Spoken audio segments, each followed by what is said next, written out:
Live from the Interaction Media Studio in Morgantown, welcome to the Positively West Virginia Small Business Mastermind. I'm your host, Jim Matuga.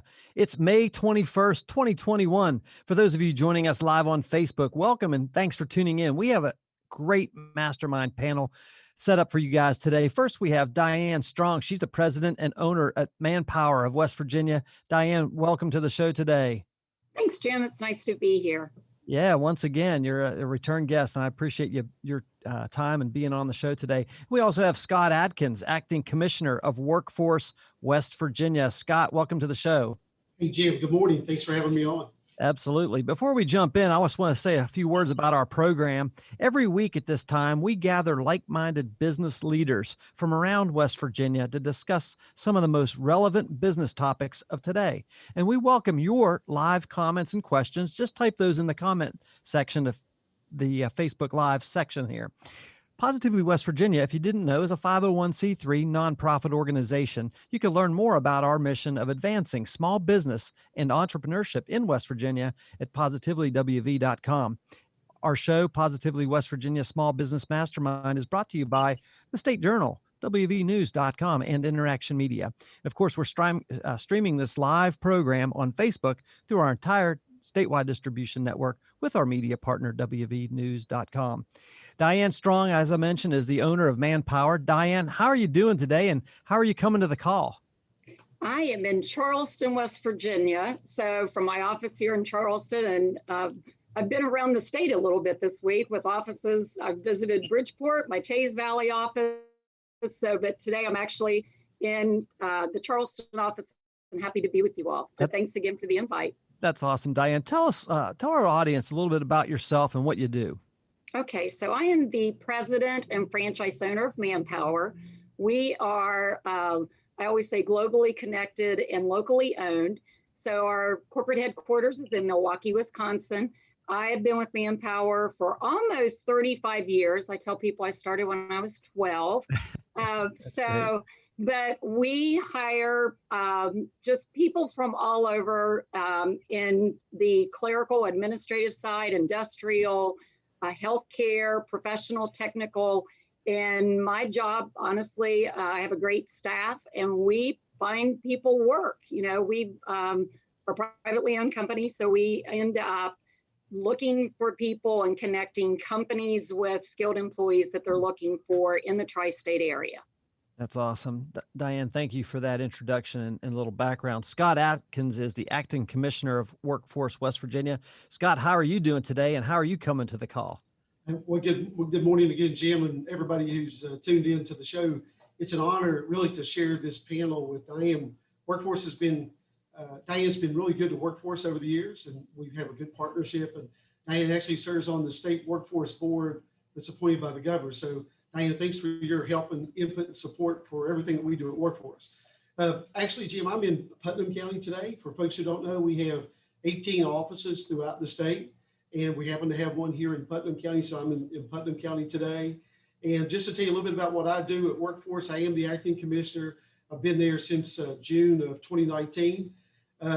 Most of you know Workforce is the unemployment office, and honestly, since March of last year, it really feels like we've been the unemployment office. But I can tell you there's a strong push from Governor Justice and Secretary Gotch at the Department of Commerce to sort of change that paradigm of who we are from the unemployment office to the employment office. And that's where we really need to get to, working with partners like Diane. We hope to do that in the very near future. Yeah, those two letters can make a giant difference. Absolutely. Yeah. So Scott, thanks for that background. I got to ask you, is that the Poca River and behind you there?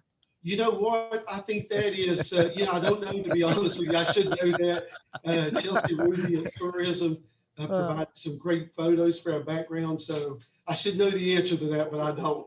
When I was a teenager, we lived right on the Poca River. That's why I was asking. You said you were in Putnam County. I just kind of poking at you a little bit, but yeah, that's a great area of the state for sure. So guys, last week, it was announced that effective June 19th at midnight, West Virginia will end its participation in all federally funded pandemic unemployment compensation programs. And Governor Justice, as you mentioned, Scott, you mentioned the governor's name, West Virginia, he was quoted as saying, West Virginians have access to thousands of jobs right now. We need to get everyone back to work. Our small business and West Virginia's economy depends on it. I love that quote. It's kind of like a background for this topic, because as I speak to West Virginia business owners, entrepreneurs, especially small business owners, the resounding theme over the last several months has been, we can't get people to fill these positions we have. And so I wanted to get your all's thoughts on that, kind of as a starting point for this conversation, as we kind of dive into workforce development, workforce engagement, getting people out of off the sidelines, because there's a lot of jobs out there. You just have to drive around any of our towns in West Virginia. Everybody seems like they're hiring. So I would like to, I guess first from your perspective, Scott, talk a little bit about this mandate, I guess, that Governor Justice has effective June 19th at midnight, and kind of talk about that, if you would. Yeah, absolutely. West Virginia, as of Wednesday, Jim, there's 22 states who've opted out of those federal programs with different termination dates. And so what that means is the federal pandemic unemployment compensation weekly benefit, it's $300 right now. In West Virginia, that will end the week ending Saturday, June the 19th. Also, the pandemic unemployment assistance benefits for the independent contractors, self-employed folks, that's going to end as well. Any extension, PEUC, which is pandemic employment compensation, will end also June 19th. So a lot of those folks who've been on unemployment since the second or third week in March are now going to find themselves without that benefit. And the upside, and really the governor's goal, is to get folks looking for work.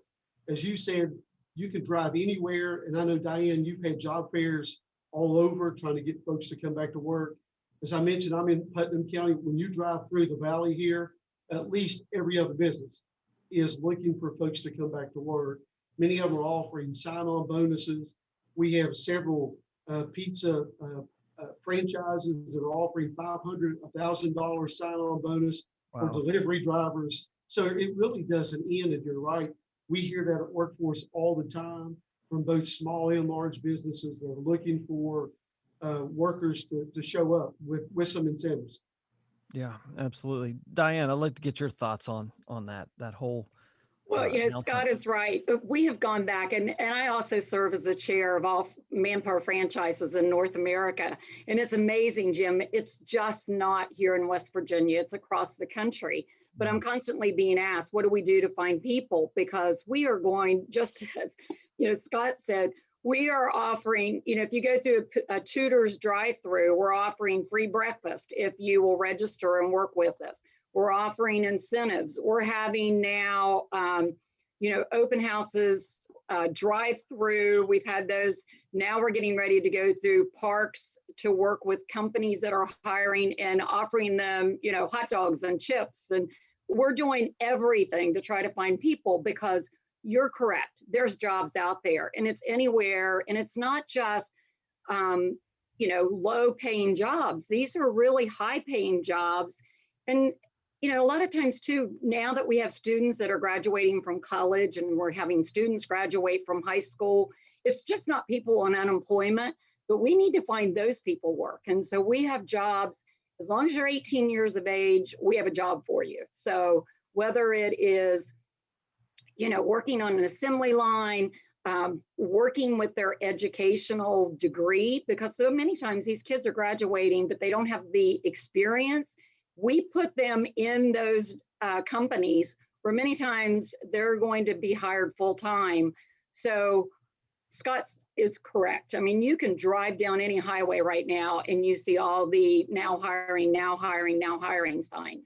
So we're hoping to put those people back to work or introduce them into the work with the high school students and the college degree individuals into these companies. Absolutely. When just last Friday, the CDC lifted the partial mask mandate, and of course on June 20th, the governor is lifting the mask mandate across all if you're vaccinated or not vaccinated for everyone in West Virginia.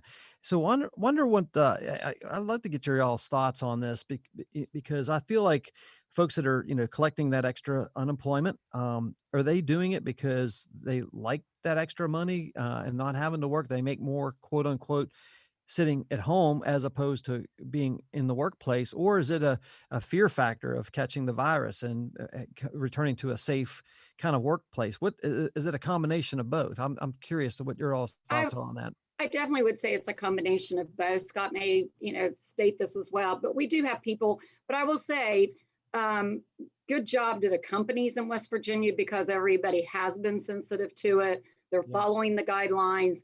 Every office that we have and that we have gone back into, they are following those CDC guidelines. And we also offer, the companies maybe will continue to offer and ask them to do the hand sanitation, fill out the forms, or to wear the mask. So, but I do think there's a little bit of fear of that. But I also will say the majority, we have just people that will laugh at us, not even answer the phone, and they're not going back to work while they can sit at home and get paid cash under the table many times, as well as get the unemployment. And then you have the stimulus on top of that. And there Yeah, are a lot of people that did need it. Not saying that isn't the case, but there's a lot absolutely. of people taking advantage of it as well. It's an old supply and demand. Now we definitely have the demand, but the supply is running low. And I do think, a couple other barriers that we do see though are, women in the workforce, with the child care facilities and the schools not being in session. That has also put a That's a crunch and a great point. barrier for females. So I Yeah. will say there are some other issues where, I think Scott and I would both agree it's not 100% across the board that anything is working or not working. Yeah, great points. Scott, if you could weigh in on that, that would be great. Yeah, Jim, Diane nailed it. She's exactly right. It's a combination of things that really prevent people from getting back into the workforce. I can say, though, that most folks who left the workforce March, April, May of last year probably can go back to a better paying job now because of the supply and demand. So companies are being more competitive with salaries. At least that's what we're seeing across the board. But Yeah. the other thing I would say too, Jim, the federal government of the CARES Act, and we did it here in West Virginia. The federal government gave the states the ability to waive the work search requirement for unemployment benefits. So I think that's really impacted folks too, because they weren't required to do that, to be actively seeking work. That all changes in West Virginia the first week in June. So if you're on unemployment starting the first week in June, then you're going to have to actively pursue work opportunities. So I think that'll help too. But it's just been a combination. Diane was exactly right. Yeah, I like that point that you brought up about childcare and access to kids, being at home, not in school. That's a hindrance. And I definitely appreciate that aspect of it. And I've thought of that before, and I was remiss in not saying that. But thanks for pointing that out, Diane, because I think it is a combination, and I think that this is all a great conversation around this topic. The other thing that I think about, I remember when we were talking about the payroll protection plan and the PPP.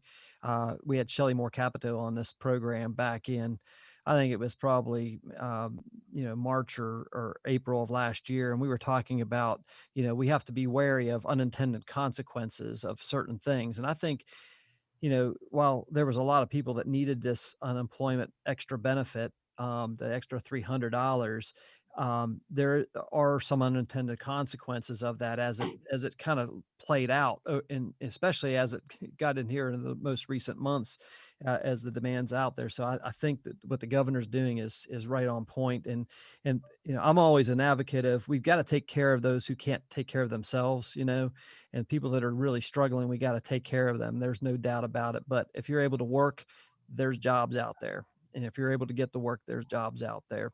The other thing I wanted to kind of talk about along this line, and really like to start with Scott on this, but just yesterday, Governor Justice was touting West Virginia's improving unemployment rate, saying that, he also was saying basically that not enough residents were getting back into the workforce.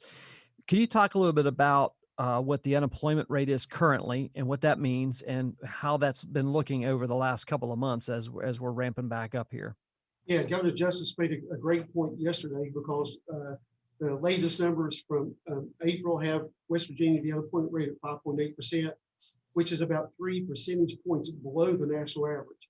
I can tell you that we had experienced the highest rate, as you can imagine, in April of last year when it was 15.6%. All the economists were predicting that we would hit 20+% in West Virginia before we started to see a decline. Thankfully, that didn't happen.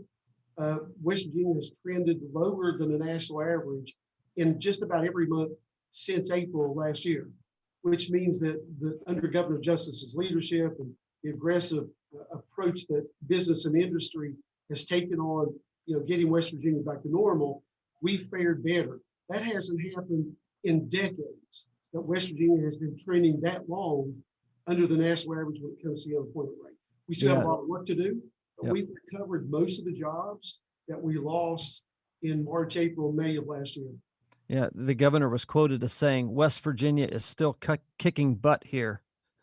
So, yeah, absolutely. So I like that quote actually, but the idea is that we're for the month of, I believe it was for the month of April. Then we were up 1,700 jobs. Yep, up 1,700 jobs. Yep. And again, if we could get folks to fill the positions that are vacant out there, I'm pretty confident that we could get that unemployment rate back down around 5% pretty quick. Yeah, Diane, do you have any thoughts on that? I do. And, because I have served on the workforce board for many years, I will have to say, they also do, you're never going to have that unemployment rate to zero. I mean, Right. We would all love to say, yes, we would, but that's never going to be zero because of the skill levels the companies need versus what skill levels are out there with the people. But I will also say congratulations, but I think the state of West Virginia and workforce does a great job on also training people, all the different training programs that are provided with workforce, sitting on the board every month when we hear, or every quarter when we hear the different positions, the training of what they're doing, whether it's people that, that have felonies that they're working with to come back in. There are tons, and I know Scott can talk about those more so than I can, but, they do a nice job too, where we're never going to be zero, but we really try to do a really good job of trying to find people, whatever level they're on. And even with manpower, I will tell you, we offer, I think there's like 4,000 packages on their computer at home. They can come in, they can go to the library, but when they're registered with us, they can take A+ certification classes. They can take all kinds of training classes. Workforce offers it. So on the education side, there really is no way that somebody will say, well, I'm not skilled to do that, because all of us are working together also to increase the skill level of that worker. Yep, absolutely. Well, you guys are down in Kanawha and Putnam County today. I'm up here in Monongalia County, which, of course, the Morgantown area is one of the strong spots of employment and economic growth. And, one of the things that I've kind of disheartening to me as a small business owner myself and an entrepreneur is that I've seen numerous signs on businesses that they weren't able to open, especially in the food service industry, that they weren't able to open today because they didn't have enough workforce to man their restaurant. And I'm thinking, man, we're a working society. West Virginians are hardworking people. And our small businesses and our economy, quite frankly, depends on people getting plugged back in, because the engine kind of stalls when we can't open these businesses and generate revenue. I think that, what I'm hearing from both you guys is that there's West Virginians have access to thousands of jobs in this moment. And if you want to get out there and obviously those benefits are going to be drying up, the added benefit, Scott pointed out, being active and seeking employment is going to be kicking back in here in a few days. So now's the time. We've got to get people motivated and get them out there because we're all depending on it. Honestly, the economy and the engines are ready to ramp up. I will tell you, we were talking about the mask mandate there a minute ago, and just my personal experience, I thought it was interesting. Last Friday when the CDC came out with their guidelines, I immediately went on the governor's site and checked it out and like, yeah, we can, if we've been vaccinated, we don't have to wear the mask. And I went out Saturday morning to a couple of locations here in Morgantown I was doing some, projects around the house, and two places that I went in, everybody except for me had a mask on. And I was like, oh, I'm the conspiracy theorist guy that everybody's looking at, pointing at, laughing at. And I thought, well, this is kind of crazy, and even yesterday, there was most of the folks that I saw were still masked up, and I think it's going to be a while. It's just going to be a transition, but I think the time is now, over the next 30, 60 days, we've got to get people moving back into these jobs and workforce. Scott, I see you shaking your head. I'd love to hear your thoughts on that. Right. Well, yeah, you're exactly right. And I just wanted to piggyback on what Diane said. In West Virginia, if you want a job or you want training of any kind, whether it's in higher education or some kind of community technical offering coming from the community colleges, you can get it. And generally you can get it for free. So there's no reason that folks in West Virginia can't get the skills they need or sort of follow their dream. There's no barrier for that in West Virginia. The Higher Education Policy Commission and Chancellor Tucker and her group, and they're constantly working with business and industry, trying to figure out what those needs are, building programs that will fit, and then working with workforce and other partners, providing funding for that training. And so if you want training in West Virginia, it's available, and it's usually available for free. And it really runs the gamut, as Diane alluded to earlier. Scott, how do folks tap into that? How do they get plugged in? Well, a great place to start would be with workforce, or even reach out to your community and technical college. It's available there. The Higher Education Policy Commission's website has a plethora of training opportunities. It just depends on what you really want to do. The local workforce development boards, there are 7 of those who have substantial funding. Funding is not a problem in West Virginia right now. So there's really no excuses. That's what I tell folks that I counsel with who are going through unemployment. We can help you get to the place that you want to be, that you have a living wage, that's a sustainable job, that you can support your family, and generally you can stay in the community that you live in, which is key in certain parts of the state. Absolutely. What part of the mission we have here at Positively West Virginia is to inspire and equip and encourage people to build great companies here in West Virginia. Graduations are happening in high school this weekend here in Mon County. We had WVU's commencement up here last weekend, and we've got all these new people that could potentially be entering the workforce, right? College graduates and high school kids, and maybe thinking about, technical college, or, just maybe taking a year just to kind of figure out what they want to do. And so I think the timing of all this is actually really interesting. And I think that we're going to see an explosion in our economy here in West Virginia.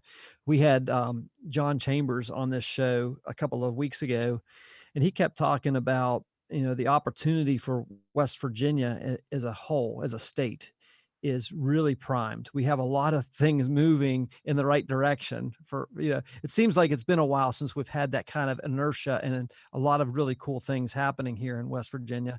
And we cited things like the Virgin Hyperloop project, and just there's a ton of different stuff going on around the state of West Virginia, and a lot of it getting national attention. Even the Ascend West Virginia program trying to attract remote workers. But what he said during that interview that I thought was really fascinating was he talked about the window is open right now, but it's only going to be for a short period of time, 2 to 3 years. That's our window of opportunity to really take advantage of some of the, it's kind of like the perfect storm. We had the pandemic where everybody kind of around the nation was shut down, and we kind of all are resetting to some degree, and I think about that. Diane, I would love to hear your thoughts on that.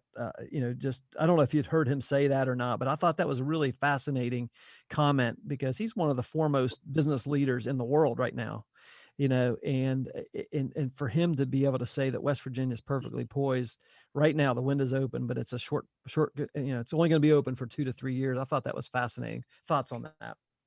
I would agree. And I will also say that I've been very, very fortunate to be with Manpower and work with all the major companies. And when they come to West Virginia, the number one thing we hear is how great the workforce is. So we do have a good reputation. And I think now, added to the tourism, and now that we have a national park, I think we're drawing, and we did so well through the pandemic with getting the vaccines out. So for once you flip on the TV and you hear the news stations, it's not the negative connotation that West Virginia has been given. Yeah. So I do think he's right. And I think, quite honestly, not even windows, but doors of opportunity are open. Yeah. And when you were talking about the schools, something they're doing new this year, you were talking about being up in Morgantown, but they are hosting for businesses can have a table at Magic Island, and it's on Saturday evening from 4 to 8 for graduates to come downtown with the companies, where we're having a table set up to introduce them to let us help you find a job. Because let's face it, so many people, even students, get out of school. I have 3 adult children, and I saw what it did to them when they graduated from college, great degrees, but then it's like, oh, now we got to go find a job. And they don't know how to go do that. Or the rejection of, they get turned down the first couple times. So I think all of us with companies, whether it's through workforce or, people just looking for a job, and we want to keep our students here. We need the young people. The baby boomers are retiring. There's new blood that needs to move in with their creativity. And let's face it, these people are much more well-educated than what I ever had the opportunity to be. Telling my age, but you had to go back and research and look up things in encyclopedias. And, now you Google everything. So talking about windows of opportunity or a doorway, it's out there. And we need to really keep these people in West Virginia because they're smart, intelligent, and we need them. Absolutely. I love that. I love the optimism in your voice on that, Diane. Scott, one of the things I wanted to ask you is, and both of you actually, is, we've been hearing a lot about this remote workforce, and we've been hearing a lot of people, like complete, banks and big, large companies and universities that had a lot of their people working from home. And I wonder, like, from a, as a reintegration, as we start reopening and we start kind of like, getting, back into the flow of business, is that in your mind, each of you, Diane and Scott, is that going to be something that we're going to have around in terms of our work culture and just the way of life in corporate America, and especially here in West Virginia? I'd like to hear your guys' thoughts on that. Yeah, exactly. With the pandemic, it's taught us to work differently. We have different tools at our disposal, which will allow companies to expand their ability to recruit and retain folks in a different kind of way. Because a lot of people like working from home because it's a comfortable environment. And you heard from the legislature this year, and you continue to hear it from Governor Justice and also from our congressional delegation. It's all about broadband. And the sooner that West Virginia can beef up our broadband capacity, I think it's going to help West Virginia be that much more competitive for that skilled workforce that we're going to need. And also it's going to create growth opportunities in West Virginia for the workforce. Absolutely. Diane, what are your thoughts on that? I was sitting here laughing, thinking, even with your viewers, isn't it nice to see people on Facebook rather than, and who would have thought years ago, we would listen to the radio, but now you get to see, who's speaking, or you also, who would have thought I've been on more Teams calls, Zoom calls. And as Scott says, we're all learning how to do business in a different way, and it's working. So I think you're going to see, I've always said, or the workforce needs to have a balance, but also it's a blending. I also think social skills, sometimes people want to go into their office. Personally, I like the fact that I, have an office to come to. I miss seeing people. So I like the idea of the social skills or asking about their family members or what they're doing. So I think we're going to see a blending and a balance. It may not be 8 to 5, 5 days a week. It may be, a blend of both. But as Scott says, as long as they're getting their work done and they have learned how to work in a different manner, it's all good. Absolutely. Our guests once again today are Diane Strong. She's the president and owner of Manpower in West Virginia, and Scott Adkins, acting commissioner for Workforce West Virginia. Diane, as I'm listening to you talk, I can't help but think about. I've been talking about some of my colleagues about this very thing. I've been involved with a couple of networking events over the last couple of weeks where we're getting back into just meeting in small groups, and for a while there it was with masks, and then this past week we were able to take our masks off. It was fascinating because I think there's going to be a reacclimation period where people have to relearn how to have like disruptive, collaborative conversations. We've been on these types of calls where we're on Zoom, and it's hard to like jump in and it's just awkward, and when you're in person again, I mean, literally been a year for a lot of people, or more than a year now. We've kind of lost our way with how to just to even make small talk, and I think there's going to be a whole issue with that. It's the same thing. I think if you go to airports, I get to fly, not so much recently, but I used to always laugh, but I loved going on an airplane and talking to people where they're from, what they do, this type of thing. Well, now you go into an airport and everybody's looking down at their cell phone and they're on their computers and, and working with students. I always laugh and say, you need to learn to communicate, because even when you go out and do interviewing skills, you have to present yourself. And I do think, sad to say, I think this pandemic has really done a number on older people, especially assisted living.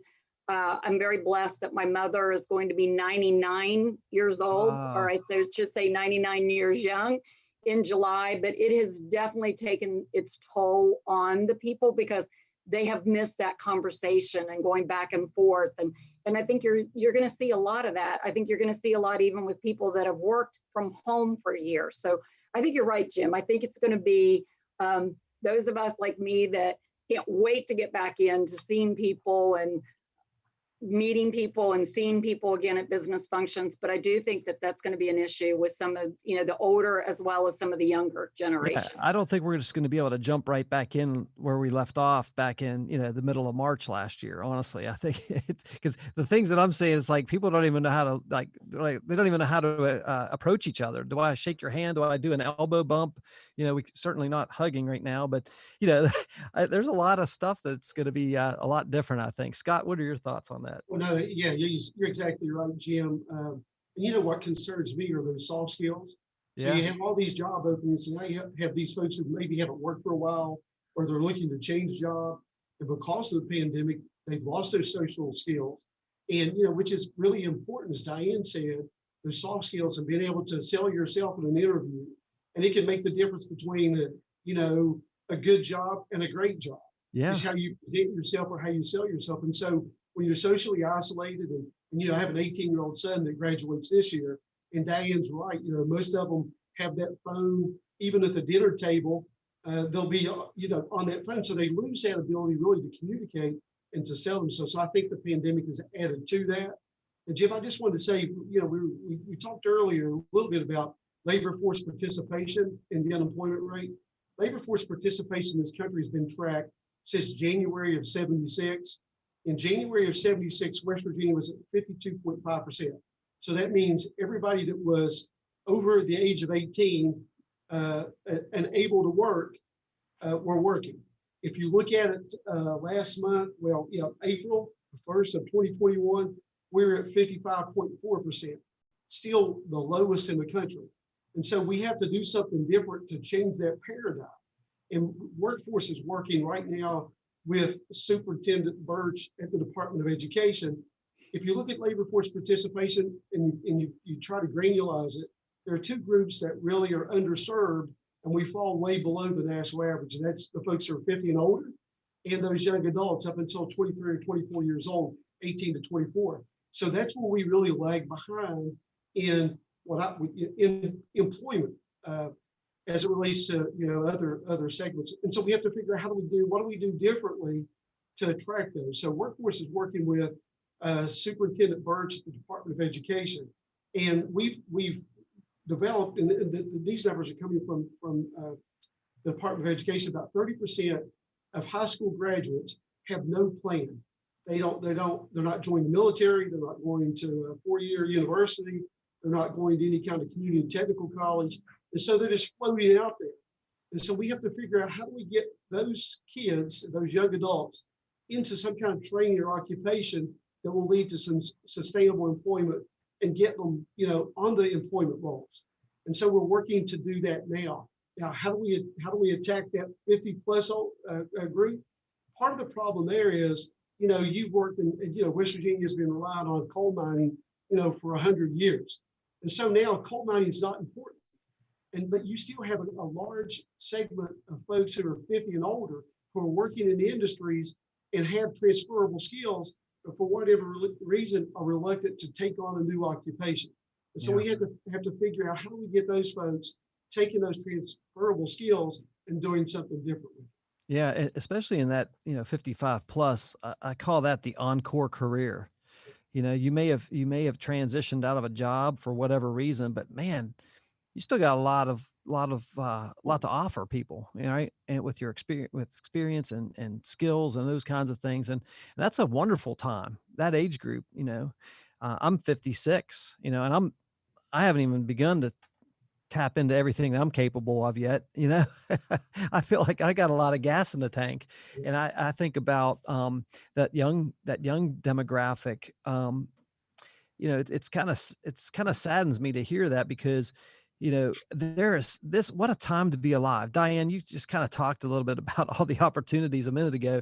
What a time to be alive in this world. I mean, seriously, there are so many things you can do as a young person. I think, I remember, this is going back several years ago, 1998. I'm an active Rotarian. You guys may be aware of Rotary International, but I led a short-term youth exchange group. It was myself and 4 high school kids from Montague County. 2 of them had never really been out, further than Myrtle Beach from West Virginia. And I led these 4 kids and myself. And quite honestly, I had never been out of the country other than to the Bahamas prior to this. And we went and spent 4 weeks in Calcutta, India. And what I learned from that lesson was these young people's eyes were completely wide open. They had never seen anything like the things that we saw. We got to spend some time in Singapore and in Germany, just layovers and stuff like that, and walking around these communities. And they were just like, wow, we had no idea there was a whole world out here. And I think exposing these young people, my point is exposing young people to opportunities like vision, right? What could be and what should be. If they could just grasp that, and I know there's really cool programs out there like job shadowing and those kinds of things in high school. But even before that, if we can give these kids a vision of like, hey, you could actually do anything you set your mind to, cast a vision for yourself, figure out what that could look like, and really, I guess inspiring them to say, look, you have one life here. Get out there and make something of it. You could do all these cool things. And that's one of the reasons I do this podcast each week, is where I feature entrepreneurs who are actually doing that every single day. And it's awesome to hear these entrepreneurial stories of people like you were just talking about, Scott, that may have been 55 plus, and they buy a company. And next thing you know, they're like, wow, they're living a dream, So, Diane, from your perspective, I mean, you talk with a lot of young people.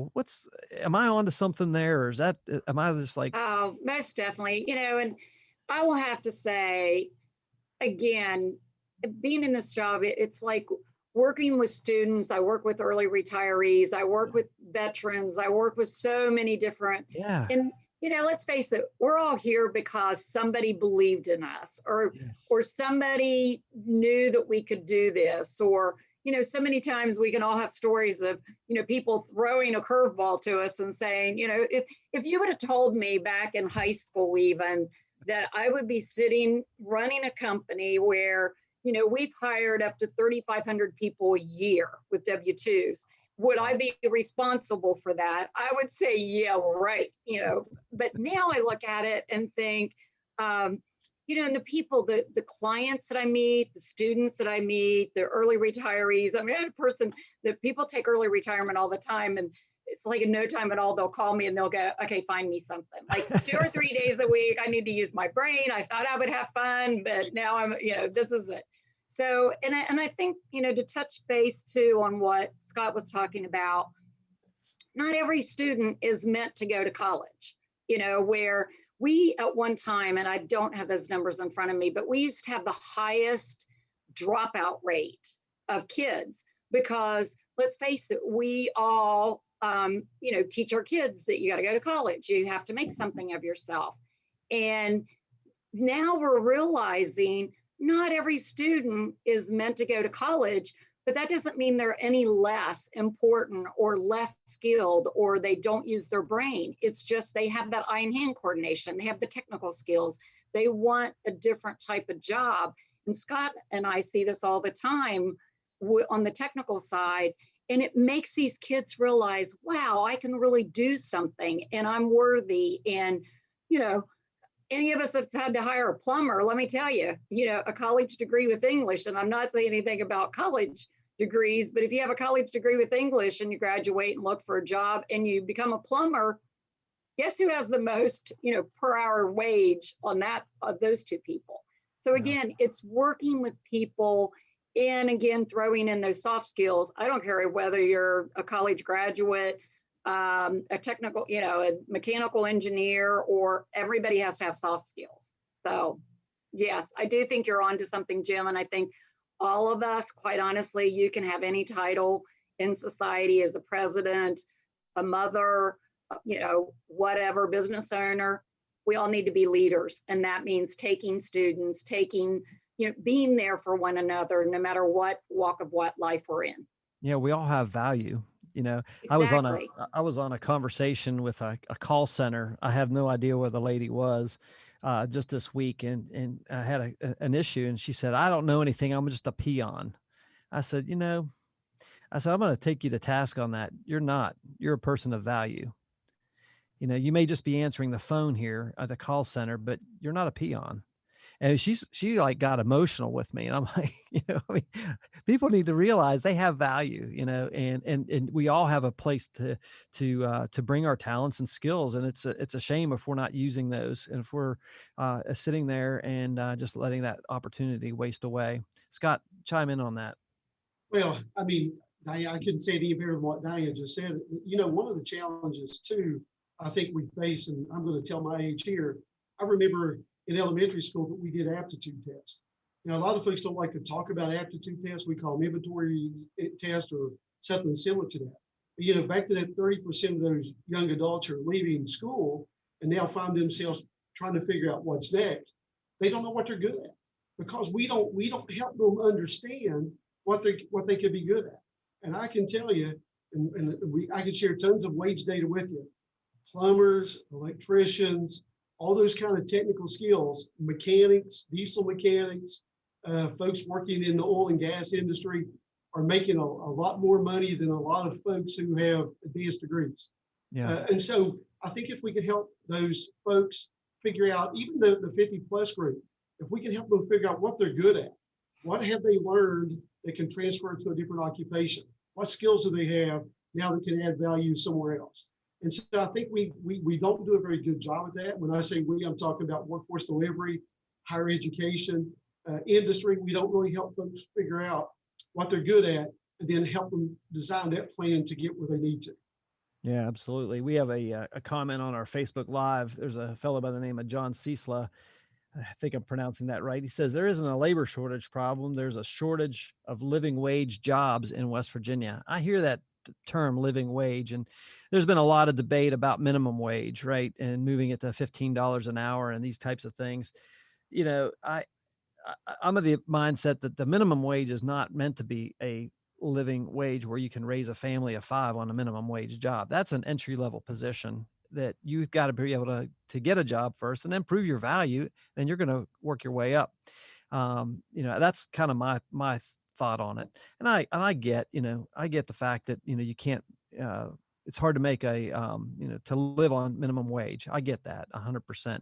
But I'd just like to hear your guys' thoughts on that whole aspect of the minimum wage and what it should be, or your thoughts on that philosophy.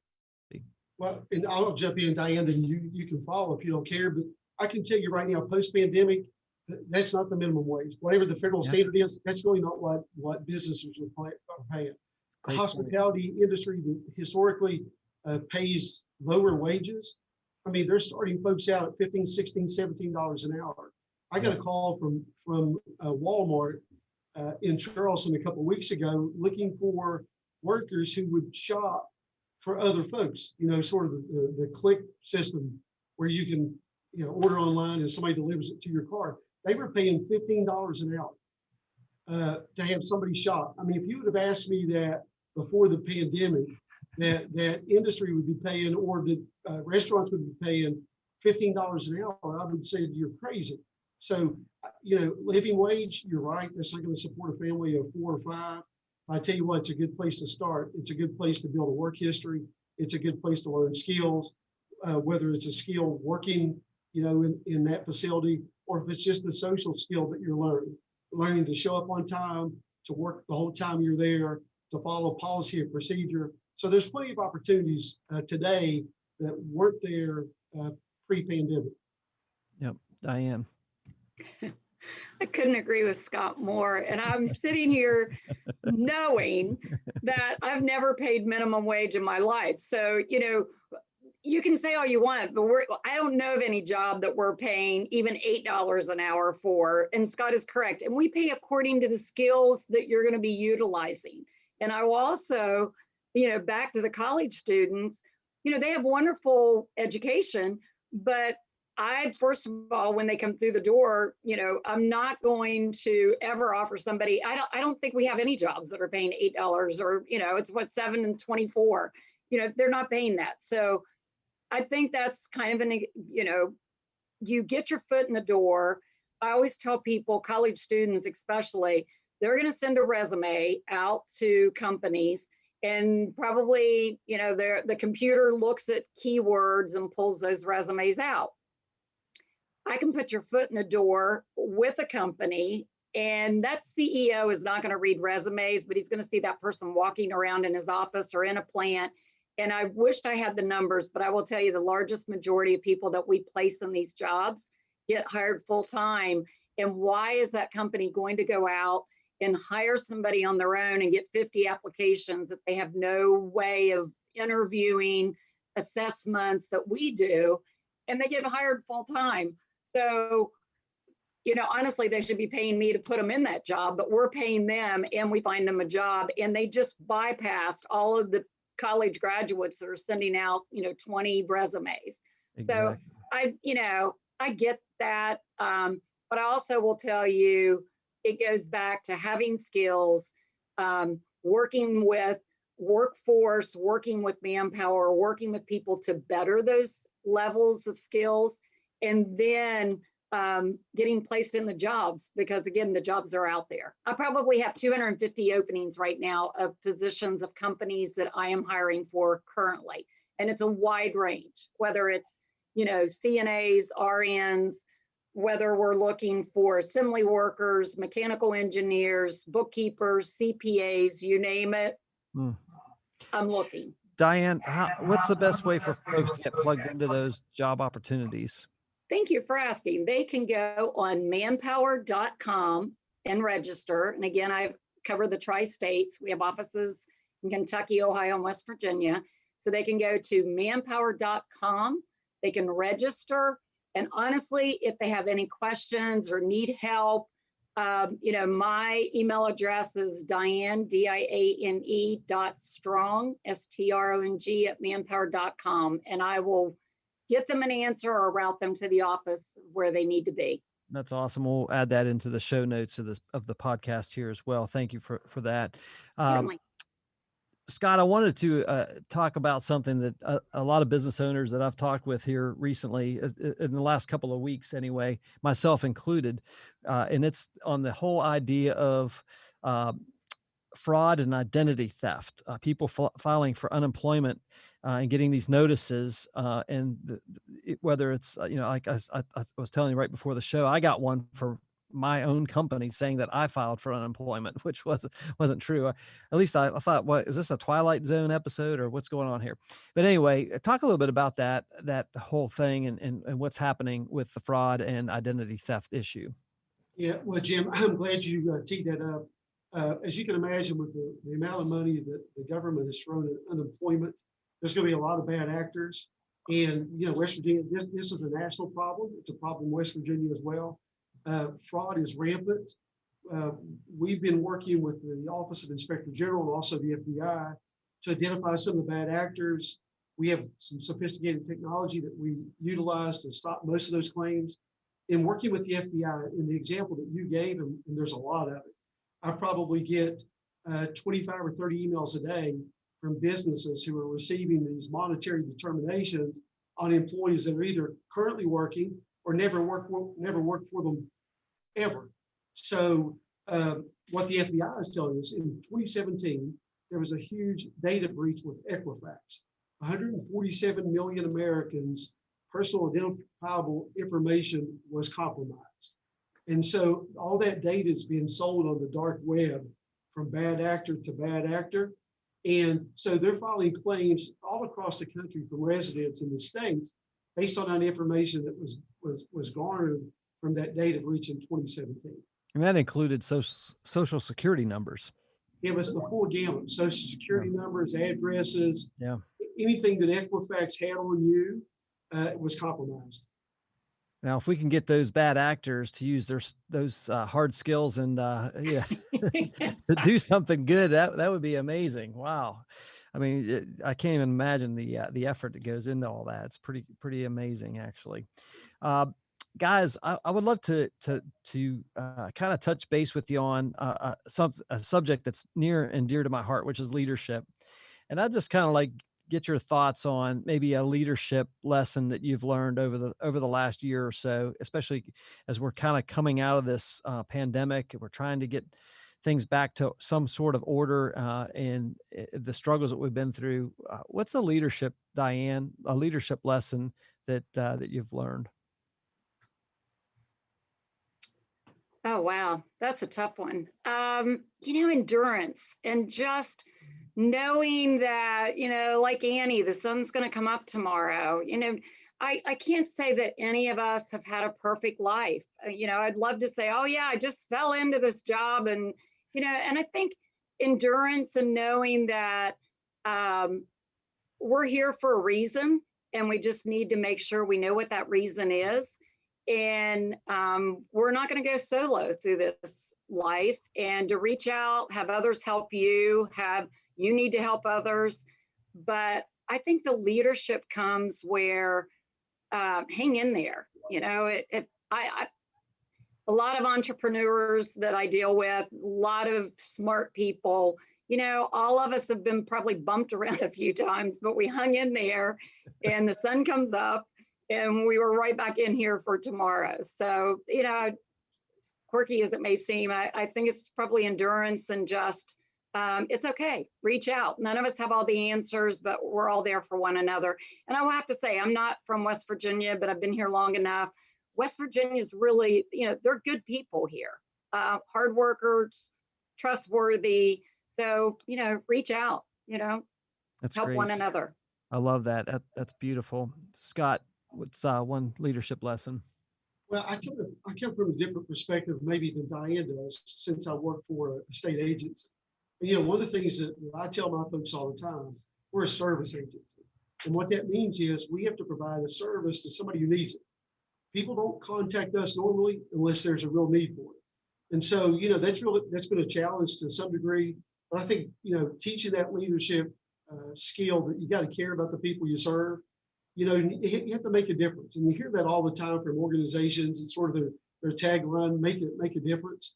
And that's sort of what I've tried to convey to my folks here at Workforce is that, we could be on the other side rather than having a job. My folks worked around the clock in the office since the pandemic started. And so, it can be frustrating. There's a lot of criticism, as you can imagine. And quite frankly, there's some folks that we haven't helped that we should have helped. And so I think, teaching endurance, perseverance, but also you have to have that sense of caring about the people that you serve and caring about the mission of your agency or the business that you work for. Yeah, that's great. It makes both of your comments kind of makes me think of leadership giant John Maxwell, and I heard him speak a couple of years ago, and he had this comment that I'll never forget, and he said, what we're trying to do is make a difference, and when you're making a difference in the lives of others, that's really significance. And he said, success is great, but once you get a taste of significance, you never go back to success. You're not focusing on success. You're focusing on significance. And I think that's awesome. I mean, I love the word endurance. And I think that what we're trying to do here is make a difference. And I just appreciate your all's sharing that. I think that's great insight into the way that you guys are leading your organization. Scott with Scott Atkins, Acting Commissioner at Workforce West Virginia, and Diane Strong, owner and president at Manpower, serving Ohio, Kentucky, and West Virginia. Guys, as we close out our time here, I'd love to get your thoughts on one thing that you're optimistic about right now in West Virginia. Diane, I'd start with you. I'm looking forward for the pandemic to definitely be in our rear view mirror. And we'll be looking in the windshield going forward and getting people back to work. And as we said before, working with students, working with early retirees, working with everyone, knowing that they do make a difference. And looking too with the fact that, I once had a speech where I started it, how did a girl like me become a girl like me? And I think all of us can reflect back on where we've been. I hope this past year, we're going to look back and know where we've been with this pandemic, but where we're going, and then get in the driver's seat and get us there. I love it. Love it. Scott? Well, yeah, I mean, I think Diane's example, that's great. But, you mentioned John Chambers earlier, talking about Western, you have an opportunity. I think that's a lot of positive things for us to think about, to look forward to, but to also to aggressively and actively participate in. Being part of something that succeeds, that goes well, that really makes a difference for people. I think in West Virginia right now, John nailed it. We have a huge opportunity. We have folks in leadership right now that want to see West Virginia grow, but not just grow, but grow exponentially. And I think we have a huge opportunity for that. And getting people back to work, helping those businesses secure those workers is instrumental in making sure that we succeed. Yeah, I love that. And that's great optimism as well. And I just think about, as I kind of reflect on Diane's words and just thinking about where we've been, where we were this time last year, even, in the sort of the Memorial Day area of the month of May here last year. And it was pretty bleak, and to use your word, Diane, endurance, we've endured a lot, and I do believe that as we come out of this and we're getting people back into the work, and there are lots of jobs, I'm going to encourage people to get out there and get back into the workforce if you've been sitting on the sidelines, because there's a lot of opportunity to make something, to make a difference, to have that significance in making a difference in the lives of others. And it starts by getting back to work, honestly. And I think that it may sound like a simple thing, but there's plenty of opportunity. And I also feel like as we get back into the workforce and we start going back into offices and networking, it's an opportunity for folks to almost redefine themselves. There's we've had a major reset of everything in a massive disruption. How are you going to be perceived out there when you get back into the community, when you get back out into the workforce, when you start going to the Chamber of Commerce business after hours and the BNI meetings and all the networking things that we do in the community, the Rotary meetings, as I mentioned? How are you going to be perceived? This is a great opportunity to kind of think about that and the message you want to set forth. And I'm going to encourage you guys to be positive and optimistic, just like my guests today, Diane Strong and Scott Atkins. Guys, thank you so much for being on the show today. Thanks for sharing your wisdom and your insight. I really appreciate the work that both of you do. Jim, thank you. Thanks, Jim. Absolutely. Folks, that's it for today's Positively West Virginia Small Business Mastermind. Our hope is that we brought you some valuable insight that you can use in your business today to win. I also want to take a moment to thank our sponsors for the Positively West Virginia Small Business Mastermind. They are the State Journal, WVNews.com, and Interaction Media. Positively West Virginia is a 501c3 nonprofit organization. You can learn more about our mission of advancing small business and entrepreneurship in West Virginia at positivelyWV.com. On behalf of our entire Interaction Media and Positively West Virginia team, including our producer today, Mr. Hampton Hill, I'm your host, Jim Matuga. Stay positive, West Virginia.